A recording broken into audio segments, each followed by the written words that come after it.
Hello दोस्तों, money stalkers इस channel में आपका स्वागत करता हूँ। तो दोस्तों, आपने थंबनेल तो पढ़ा ही होगा।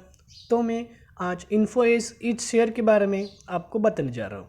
तो दोस्तों, अगर आपको पहले से ही पता होगा कि ये जो एक शेयर है जो निफ्टी 50 में लिस्टेड होने वाला है, तो आप क्या करोगे।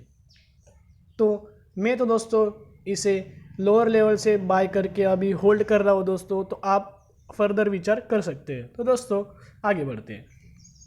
ये देखिए दोस्तों, इस कंपनी ने अभी तक किसी भी शेयर होल्डर्स को नुकसान नहीं दिया, निराश नहीं किया। ये देखिए, 1 डे का चार्ट देख लेते तो 7% का अपर सर्किट, 1 वीक का देख लेते तो 1%, 1 मंथ का देख लेते कोई बात नहीं, 3 मंथ का भी फ्लैट है। अगर आप 1 ईयर का देख लेते तो 55%।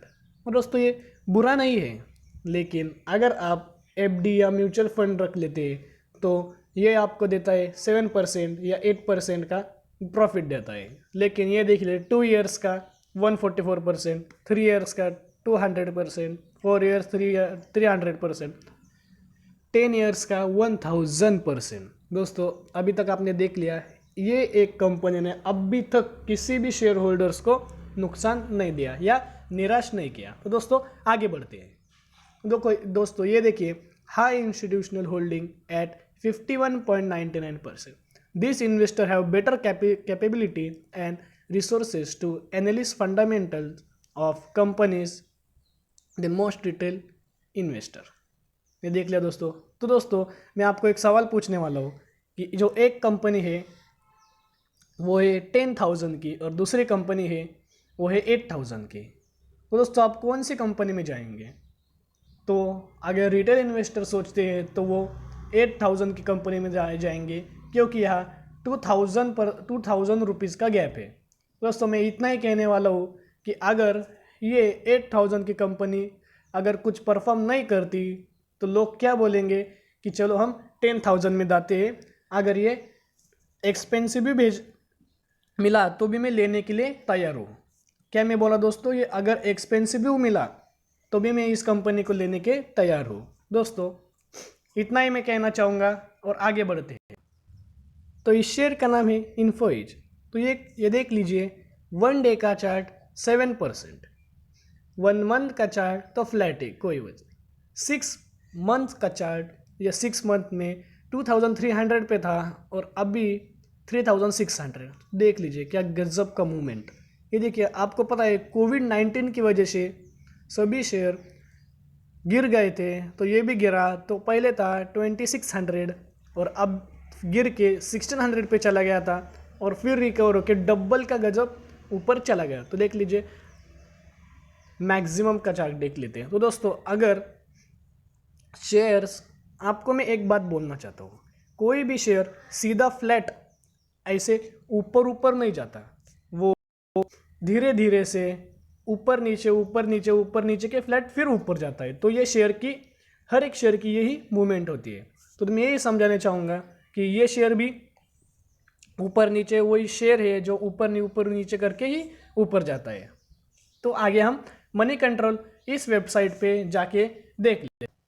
तो हम देख लेते हैं शेयर होल्डिंग पैटर्न। तो ये देख लीजिए, प्रमोटर्स की कितनी होल्डिंग है। तो दिसंबर 2019 में होल्डिंग थी 40.48%, फिर मार्च में वही होल्डिंग थी, फिर जून में 2020 में फिर फ्लैट था, फिर अगस्त में प्रोमोटर्स ने हिस्सेदारी थोड़ी सी कम कर डाली। और ये देख लीजिए दोस्तों, प्लेज 0 है। प्लेज कुछ भी नहीं, पहले भी नहीं था, अब भी नहीं है। टोटल एफआईएस की जो हिस्सेदारी है वो 38.51%, पहले थी 37.1%। मतलब एफआईएस या फॉरेन निवेशक यहाँ बहुत इंटरेस्टेड है। तो टोटल डीआईएस देख लेते तो 14.94%, तो पहले थी 14, इन्होंने भी हिस्सेदारी बढ़ा दी है। तो इंश्योरेंस देख लेते हैं, इंश्योरेंस कंपनी ने भी हिस्से पहले थी 0.99% और अभी है 1.9%, तो इन्होंने भी हिस्सेदारी बढ़ा दी। तो म्यूचुअल फंड देख लेते हैं 11.12% और अभी 12%। तो दोस्तों, ये जो पॉइंट में है, जो ये 12% आपको दिख रहा है, ये इन करोड़ होते हैं। इनके एक 0.01% भी करोड़ में होता है। तो दोस्तों, अब ये जान लीजिए। और अदर डीआईएस के पास है 1.74%, इन्होंने थोड़ी हिस्सेदारी कम कर डाली है और अदर्स के पास है 8%। तो हम इसका पेयर कंपैरिजन देख लेते हैं। इन्फो एज है, IRCTC है, इतने सारे इसके ये है। और ये कंपनी मैं आपको बताना चाहूँगा, ये जो Naukri.com है, ये कंपनी उस पर काम करती है। जो लोग जॉब के सर्च में होते हैं वो यहाँ फॉर्म भर के जॉब सर्च कर सकते हैं। तो ये हुआ दोस्तों इस कंपनी का एनालिसिस।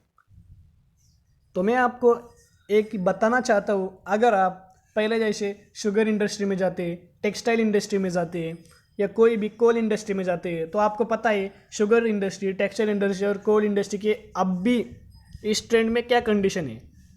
और जो आईटी कंपनीज़ हैं वो आपको पता है कितनी जल्दी ग्रो हो रही है। तो मैं आईटी कंपनीज़ पे भी वीडियो बनाऊंगा, पर आप अगर आईटी कंपनीज़ का जो चार्ट है देख लेते हैं, निफ्टी आईटी, तो वो निफ्टी 50 से 2 गुना, क्या मैं बोल रहा हूँ, 2 गुना जंप मारता है। मतलब अगर निफ्टी 50 700 से 7000 से 12,000 जाता है, तो वो शेयर 7000 से 21,000 या 22,000 जाता है, मतलब 2 गुना ऊपर जाता है। तो मैं इतना ही बताना चाहूँगा। और आपको कोल इंडस्ट्री के बारे में तो पता ही होगा, पहले कोल कितना महंगा मिलता था, पर अब कोल की ये कंडीशन हो गई है कि गवर्नमेंट भी कोल की हिस्सेदारी बेचना चाहती है।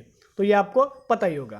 तो मैं इतना ही चाहूँगा, ये कंपनी ऑनलाइन काम करती है, तो ऑनलाइन के क्या कंडीशन है वो आपको पता है। जो लॉकडाउन में आईटी कंपनीज थी वो तो ऑनलाइन ही काम कर रही थी, इसलिए उनका जो प्रॉफिट जनरेट हुआ था वो 2 गुना हुआ था। इसलिए सारे शेयर जैसे हो गए, इन्फोसिस हो गया, फिर विप्रो हो गया, फिर दूसरे भी शेयर हो गए, MLM हो गया, तो ये वो भी शेयर हो गए जो 2 गुना ऊपर, वो तो गिर गए थे लेकिन अब भी 2 गुना ऊपर हुए। तो मैं यही बताना चाहूँगा, अगर आप कोई भी शेयर लेना चाहते हैं तो एक तो आप ऑनलाइन जो काम करती है कंपनी से, एक तो जो कंपनियां जो आईटी सेक्टर में है वो आप ले सकते हैं। तो मैं इतना ही बताना चाहूँगा दोस्तों। फर्दर एनालिसिस आप इन्फो एज में कर सकते हैं। दोस्तों आज के लिए इतना ही। अगर आपको ये वीडियो पसंद आई होगी तो प्लीज़ लाइक कर दीजिए और सब्सक्राइब भी कर देना। तो चलिए दोस्तों, फिर मिलते हैं, बाय।